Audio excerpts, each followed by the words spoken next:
Hey there, Chris coming to you from the southernmost point of Deep Creek Lake, and it is January 22nd, 2025, and my lovely co-adventurer and I, 2025, and it's January 26th? Yep. Okay.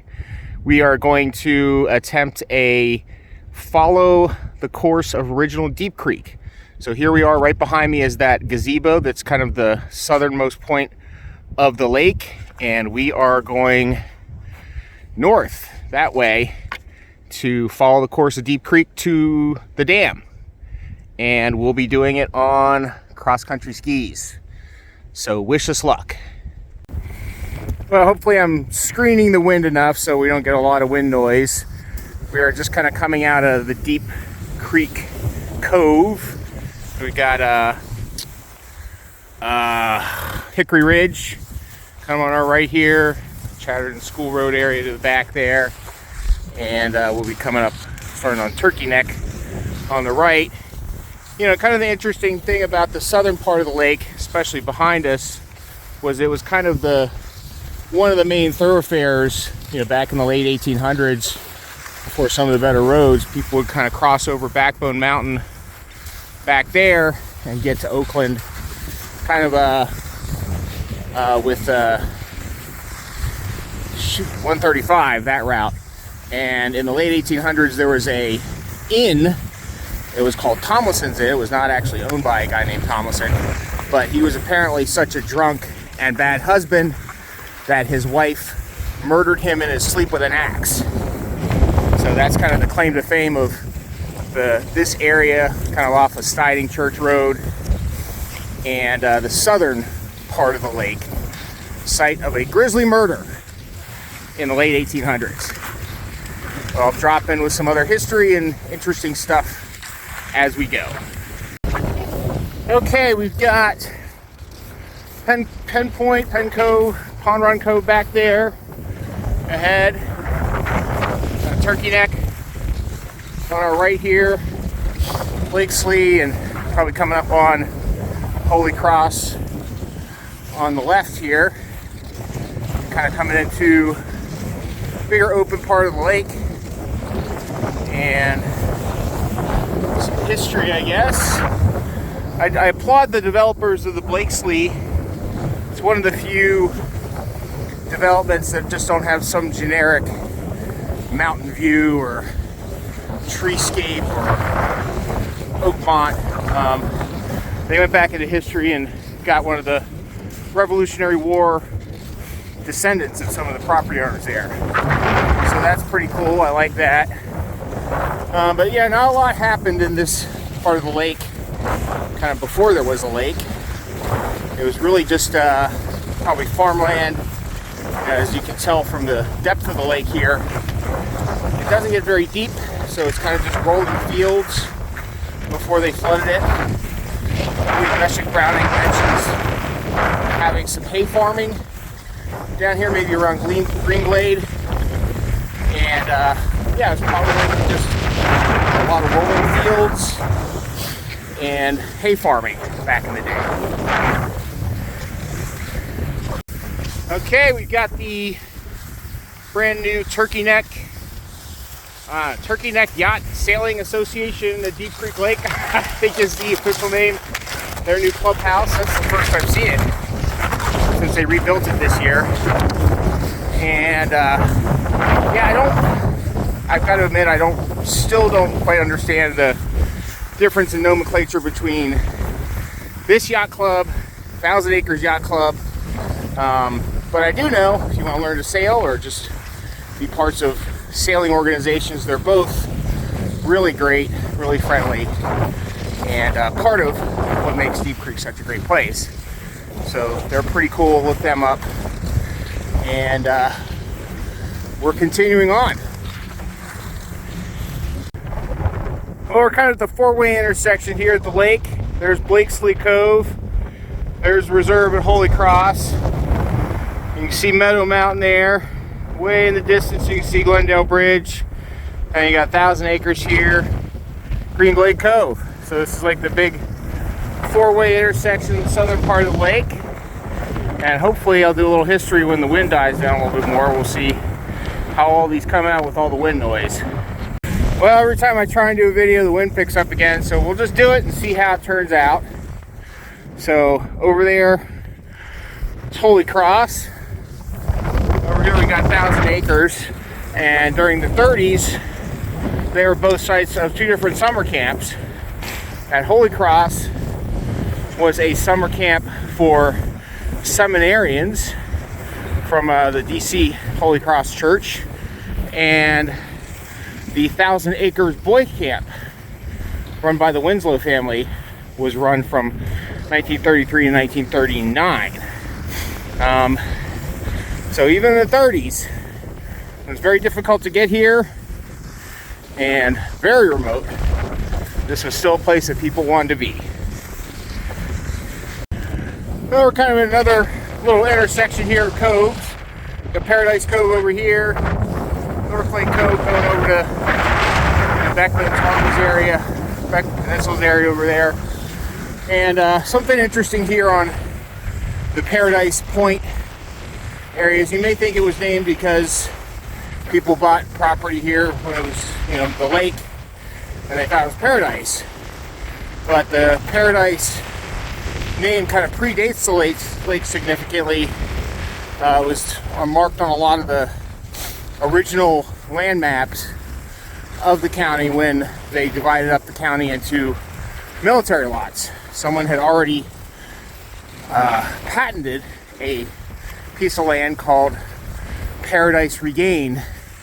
So well before the lake, people recognized the paradisical nature of the area. I don't know if that's a word or not, but I just made it up.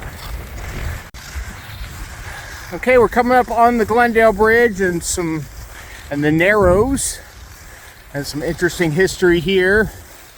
One of the first interesting things is that probably right where I'm standing was Lake Brown.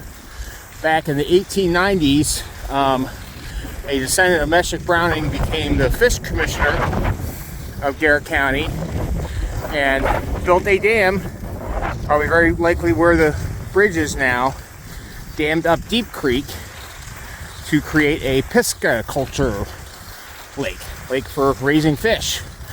But there's ads in the Republican from the 1890s of a 4th of July Day party at Lake Brown. So it was also used for recreational purposes too. So Deep Creek was not, this lake is not the first or even the second lake to be formed by damming up Deep Creek. And this is generally where Deep Creek probably would have started getting its name. I imagine in the southern part of its course, it was more of a kind of stream, grassy banks, that kind of thing. But it's starting to cut through more rock and kind of erode away into some rocky areas. I'm betting this is where it became more of a deep creek versus kind of a wide, lazy stream through fields. The Narrows is also a spot where Meshach Browning went to go fishing if his wife asked for trout for dinner, and he said, "Success is certain fishing at the Narrows of Deep Creek." So we'll get under the bridge. Seen some snowmobiles go under here, so it is often not a safe spot to cross the ice, but I trust that a couple of snowmobilers going over has tested it out sufficiently for me. Hey there, I'm using my hat in selfie mode to block out the wind. It seems to be working, maybe. And we're here on the main area of the lake. Got 219 over there, and the state park over behind me. And generally, over there at Cherry Creek Cove, where that comes in, we've got another historic lake. That was Lake Cleveland, where a previous fish commissioner to the Browning commissioner this guy's name was Gus Lauder, built a lake there for the purposes of raising fish, and also had like a little lodge, some boats for rent, that kind of stuff. It was named in honor, Lake Cleveland, in honor of Grover Cleveland, who visited the lake while he was on his honeymoon in the area. So another little tidbit when you're thinking about when you're driving the main part of the lake.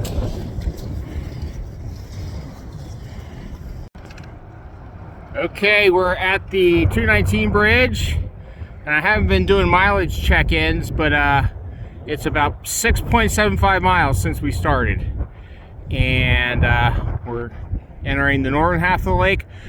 What I've read typically is it's 12 miles, you know, kind of the length of the lake, quote unquote, but I'll be surprised if we hit that much. I think we're definitely on the downslope here. But we always seem to select the wrong direction when we're going. We've been into the wind the whole time. It's been pretty icy, so I'm hoping now we're going to get in a little more protected area. It's going to get a little easier going for our last stretch here. So wish us luck, and we'll check in when there's something of interest. Well, here on the northern part of the lake, where the wind is down considerably, and it is just nice. It looks like the snow may hold up. We'll keep you optimistic. You know, when it's real icy, like you see those patches, you just get big long stretches of icy patches. It just gets very wearing because you're kind of having to really push with your arms, and the skis slide out all over the place. But we got Lakeshore Drive on the left, like Shingle Camp area here on the right, and we're going forward. You know, there's not a lot of history in this particular area. I think this is, if you kind of look before the lake, this was probably largely undeveloped. It was probably very hilly, rocky. I imagine the course of Deep Creek right under our feet was kind of like one of those real rocky rhododendron, Mount Laurel streamways that, you know, is kind of almost impassable. You don't, on the historic maps, you don't even really see a lot of, if any, roads kind of coming through here. And yeah, it just seems like this was very likely not heavily utilized before the lake. But now this is, you know, the Lakeshore Drive is definitely one of the more sought after addresses. The whole Shingle Camp, and then we'll get over to Stockschlager or Sandy Beach area. You know, some very nice primo places there. We are going to keep on keeping on.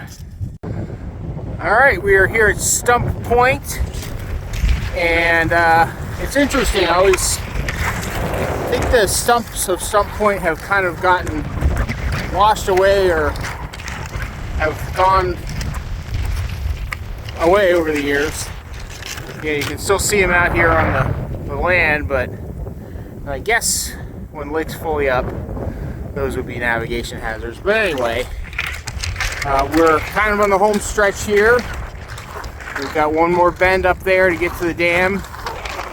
And a decent number of ice fishers out here. We haven't seen too many today. I don't know if it's just a big NFL football day, or if the fish have stopped biting or what.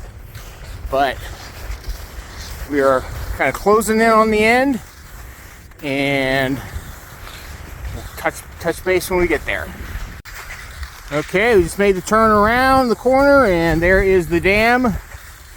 It really is not that much to see, but it means we're getting close to the end. And kind of ready at this point. I've enjoyed doing this, but you can see up here another stretch of ice, and it is just tougher going on the ice. It's yeah, just you don't get that quite that same glide. You don't get the kick on the ice. You slide, but anyway, we'll wrap it up when we get to the end. Okay, this is it. We've reached the end. 10.3 miles altogether. I'd read some places that the lake course is 12 miles, so I don't know how that was measured, but this is what we got. 10.3 miles from that southern tip here to the dam. It was, I don't know, I generally say maybe 30% of it was nicely snow covered. We had a real tough slog in the main section of the lake where it was real icy and windy, but generally a rewarding experience. So I recommend, if you feel the ice is enough. I'm wearing a PFD and one of those ice claws, and we saw lots of snowmobilers and ice fisher out there. So use your best judgment, but I very much enjoyed the experience, and recommend you come explore Deep Creek Lake on the ice. Until the next adventure, hope to see you out and about.